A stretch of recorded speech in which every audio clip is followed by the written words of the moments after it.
pessoal, meu nome é Rafael, sou estudante de Arquitetura e Urbanismo e hoje vamos finalizar aquela sequência de 6 vídeos onde apresentamos a evolução da arquitetura brasileira e os principais estilos que predominaram em nosso país desde sua descoberta.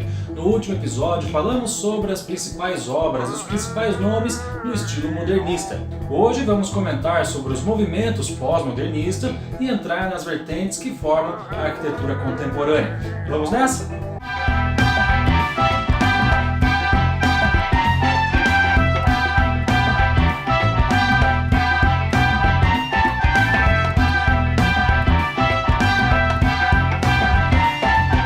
Chegamos ao ano de 1960, onde mais de 50% da população já vivia em áreas urbanas, o que caracterizava o Brasil em um país urbano, e não mais em um país rural. E esse crescimento acelerado que o país viveu nos anos 50 aconteceu de forma bem desordenada.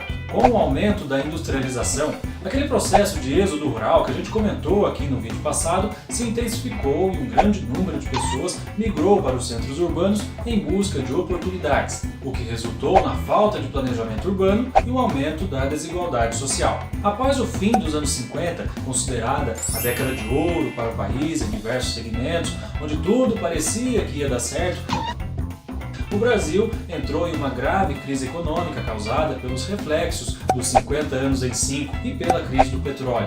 Na arquitetura, o estilo modernista que havia modernizado as construções passou a receber críticas por não corresponder mais à situação social do país. Sendo assim, os arquitetos foram se reinventando.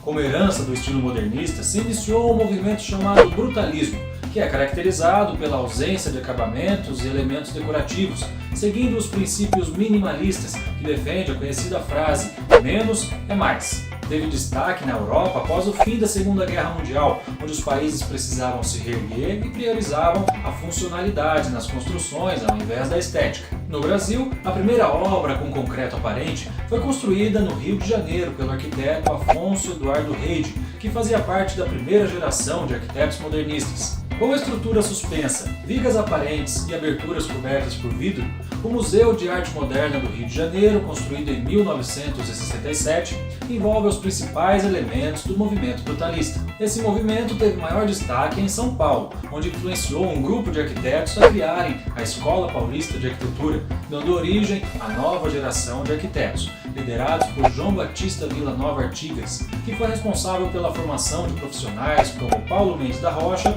e Rui Otaki. Ao lado de profissionais estrangeiros como Lina Bobardi, abusaram da tecnologia do concreto armado e do uso de pré-moldados para desenvolver grandes ícones da arquitetura.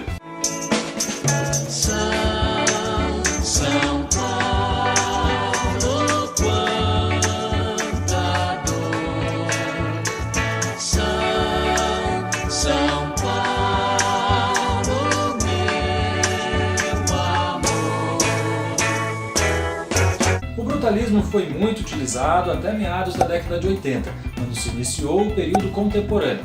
O termo contemporâneo faz referência a tudo que é da mesma época. Por exemplo, a música Evidências, de 1990, é mais ouvida hoje do que por seus contemporâneos. Deu para entender?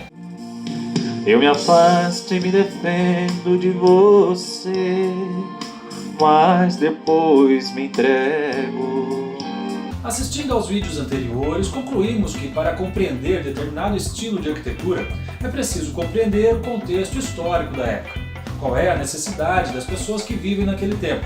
A arquitetura que vemos hoje, a arquitetura contemporânea, teve início no fim dos anos 80, onde a globalização tomava proporções cada vez maiores com o crescimento da internet, a diversidade cultural nos aspectos religiosos, ideológicos, físicos e sociais, e as inovações tecnológicas que iam desde a confecção do projeto com o uso de softwares até o acesso a materiais como o alumínio e o titânio, foi correspondido através de linhas e formas sinuosas, dando a sensação de movimento, de transparência e ousadia. A preocupação com a acessibilidade, a sustentabilidade, o conforto acústico, térmico e lumínico passou a ser fundamental nos projetos, além de saídas de emergências e equipamentos de prevenção a incêndios. Uma das vertentes do estilo contemporâneo é o pluralismo, caracterizada pela mistura de influências e o resgate de elementos dos estilos anteriores, e também o da arquitetura verde ou arquitetura sustentável,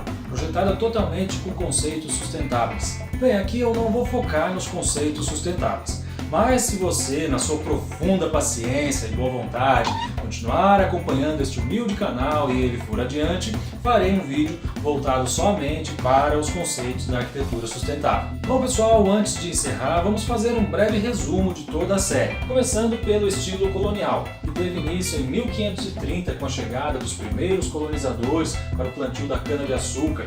O estilo se caracterizava pela simplicidade nas construções e o uso de materiais locais. Em 1674, a descoberta do ouro na região do estado de Minas Gerais influenciou a introdução do estilo barroco e rococó, que passou a enfeitar as igrejas com a riqueza de ornamentos. Em seguida, para compor a infraestrutura da nova capital, o Rio de Janeiro, o estilo neoclássico trouxe novos materiais para a construção de palácios e casarões. Já no final do século XIX, marcado pelo fim da escravatura e a proclamação da República, o estilo eclético influenciou as reformas urbanas nas maiores cidades. O fim do ciclo do café e o início da industrialização nas primeiras décadas do século XX influenciou o movimento modernista, responsável por grandes transformações nas cidades brasileiras e a construção de Brasília. Bem pessoal, como vimos, a arquitetura de um país está diretamente ligada à sua história. Ela ajuda a mostrar a evolução de um povo através de suas obras. Por isso, para conseguirmos identificar o estilo arquitetônico de um edifício, é importante saber quando ele foi construído e qual era o contexto histórico da época. E eu sei que você deve estar louco para esse vídeo acabar logo, né? Para ir lá assistir de novo todos os outros vídeos. Então, muito obrigado por ter acompanhado nessa série. Espero que tenha ajudado você, estudante de arquitetura, e levado algum conhecimento a todos que assistiram aos vídeos. Participe do canal deixando seu comentário dizendo qual vídeo ou qual estilo de arquitetura você mais gostou. Até a próxima. Tchau!